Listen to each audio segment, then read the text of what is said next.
Hey, Car Wizard. Oh, hey guys. Just finishing up on putting some wiring in some speakers on Hoovies Ferrari 348. This is really crazy. This is a 1990 Ferrari 348. And when it was new, it was $101,000. And you did not get a radio. This one never had a radio. There's two locations that would have had an antenna, either behind the targa or on the rear right by the bonnet. It has none of those. It doesn't have an antenna. The wiring is there. Some of the wiring is there, but there was nothing else. When we pulled the panels off, there was no speakers. We're having to wire this in for a radio. It's pretty crazy. After 30 years, it hasn't had a radio, and Hoovie said, it will now have a radio. I want a radio in my Ferrari. So Junior Mint's over there figuring out the wiring on the actual radio itself.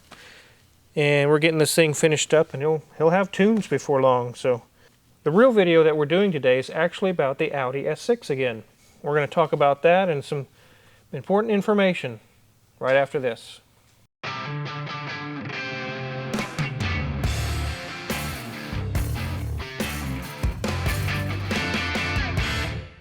Here we are again at the 2007 Audi S6 that we just did a video on. And in that video I mentioned that we weren't going to be going any further than spark plugs and valve cover gaskets because the customer didn't want to go any further. But it wasn't too long after we filmed that video, actually the next day, that we got a phone call from him, and he said, you know what, I want this done right. Let's just go ahead and do it. So we have the intake off. There's three things I want to show you. We talked about injectors, cleaning the intake ports, and the actual intake manifold itself. I want to show you guys what it looks like with the intake off and the method that I use to clean these ports out. Okay, this is the intake manifold, the $2,000 intake manifold. And here in a minute I will get a mirror and show you why and what can go wrong with these as well. Let me set this aside. I wanted to show you guys what the intake looks like, but I've already had it off. As you can see all the intake ports and these little metal vanes or plates just slide out. They're to promote airflow. Look down in there, guys. It is just caked on there. The valves are completely surrounded in gunk. It's a common issue with these, and we're going to go through, I'm going to clean a couple of these for you guys and show you what I do to clean them and the process involved. Right now there are two ports with open valves. All the others are closed. That's something you need to keep in mind. You can't just go crazy and start cleaning all of them, because you'll dump all your chemical or abrasives or however you do straight into the combustion chamber. What I will do is clean all the closed valve ports and then move on, physically turn the motor over by hand to close off the other ones that were open. Then I can move on to those, and that way I don't risk getting any chunks of carbon down inside the combustion chamber. So as you can see also, the next thing, let's start with number one, which is the injectors, and then we'll move on to the cleaning the ports. As you can see, this is the fuel rail for the driver's side and the passenger side injectors. And there's fuel lines that feed down from the high pressure pumps to the fuel rail. This is direct injection. The injectors here go directly into the cylinder. They do not go into the intake manifold. You have to take these Torx bolts out and take the fuel rail off. And then you can pull each individual injector out and replace them. But the main thing I want to show you guys today is the cleaning of the ports and the intake manifold. So this is one that I just did. It's spotless in there. That's the way they should look. As you can see in there, the back side of the valves are clean. The intake port is clean, nice and shiny clean in there. That's the way all 10 should be. So there's lots of different ways to clean these out. You could physically get in there with a small pick or an abrasive or like a wire brush and clean them by hand and blow it out, or you can use a chemical treatment, which is what I'm going to show you here. And there's also the walnut shell method. There's actually kits you can buy that use compressed air to just blast walnut shells inside of the intake port, and then a vacuum sucks out the pieces and parts that come out. I don't use the walnut shell method because I don't want to spend $300, $400, $500 on the kit when I only do this probably twice or 3 times a year. What I use to get this done is the chemical method. And I use the BG air intake and combustion chamber cleaner. It is extremely strong. You will not find this at O'Reilly's or AutoZone or Pep Boys or any of your favorite parts stores. In fact, I don't even think this is available to the general public. This is for commercial use only. I'm sure you could go online or find some guy that's black marketing it, and they shouldn't be selling it that way. BG only wants to sell this to professional shops. As you can see, I have all these blue covers around here because I just don't want to get this on the paint or on the headlights or on the windshield. I don't want that spraying all over the place. But I take a spray bottle, I empty the contents of this into here. This is actually meant to be used part of the Platinum service. There's a large tool that's used, and this is injected straight into the intake manifold while the engine is running. As we did on Mrs. Wizard video on her Land Rover Discovery Sport. That method doesn't work too well on these Audis because the intake is so strangely shaped, and there's also valves and runners and things that it just doesn't get through very well. So it's manual cleaning that has to be done to get this done properly. And I use the same chemical, I just don't spray it into the intake. I actually spray it into each individual port and let it soak. And let me show you guys what I do. Now on this I will definitely use gloves because of the severity of the chemical. This stuff is so strong, guys, that I will lightly mist it into the intake port.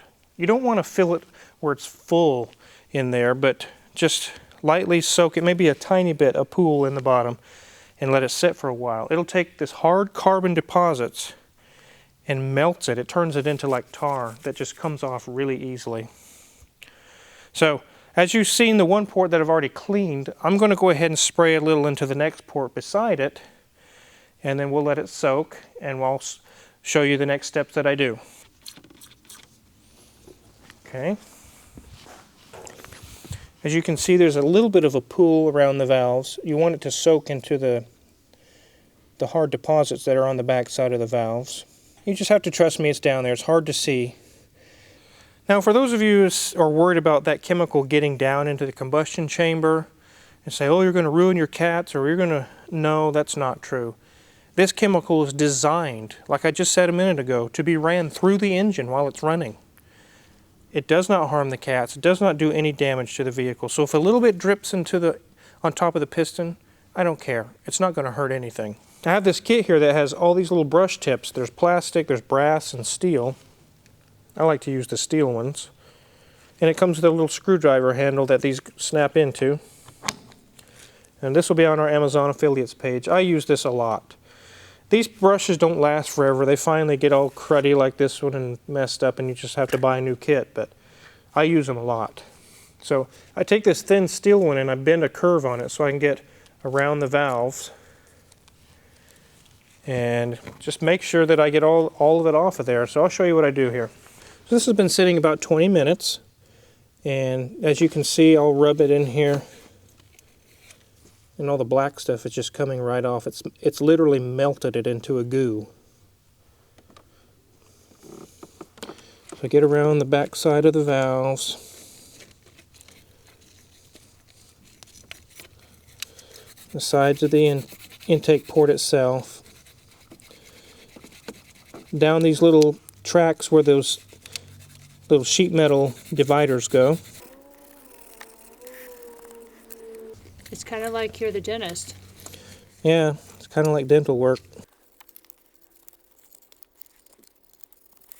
Make sure you get all around the actual port itself. So I've got my air hose hooked up.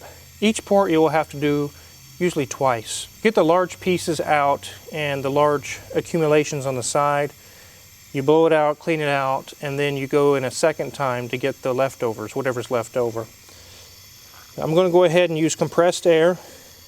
This is why I have all these blue covers here. And I also put a rag over the hole when I blow into it so it doesn't just blast everywhere.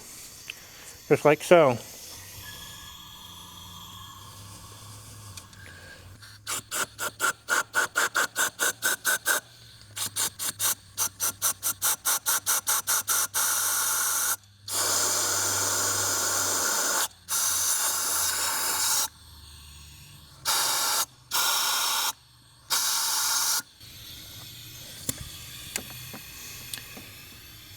As you can see, the rag catches all that. Instead of spraying it off into the air and all over the car, the rag catches it. Then I go in with some brake cleaner. You don't want to mix all these chemicals. I make sure I blow all this out and then put the brake cleaner in. Blow that out.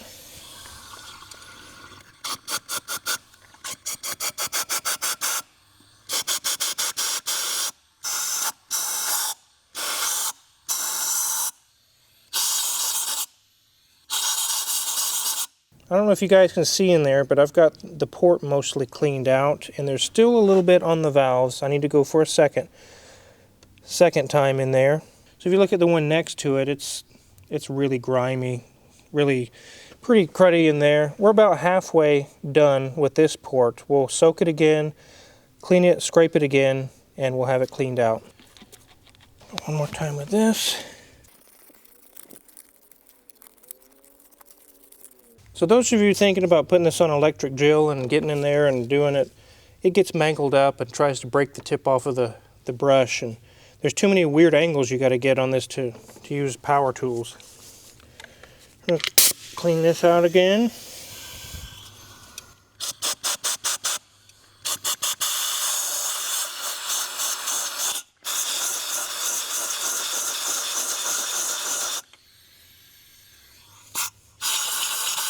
Do one final cleaning with the brake cleaner.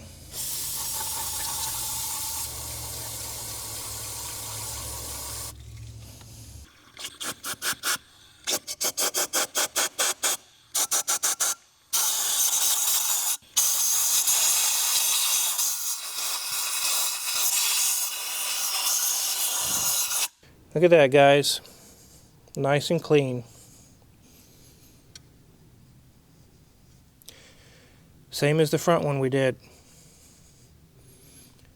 It ain't like that anymore. I don't charge for soaking time, but I do charge for the time I'm actually doing labor and cleaning. We'll go ahead and get the last 8 cleaned up and get this taken care of for him. One thing I like about using this chemical from BG, I don't pay for this, the customer does. So my input as far as resources to get this job done is not as much as buying a $500 walnut shell deal. If I did this job 5 and 6 and 7 times a month or more, I would invest in the walnut shell method. But this works, as you've seen, it works very well and doesn't cost a whole lot. These are like 30 or 40 bucks a can. They're not super expensive, and this gets the job done. 1 can is enough to do all 10. Uninterrupted, I can have all 10 done on the inside of an hour, maybe a little bit less. One thing you don't want to forget is these little plates that go, these little dividers that go down at each port. Make sure you get those cleaned as well. Use the same chemical and wipe it off with a rag, and make sure you wear gloves for sure.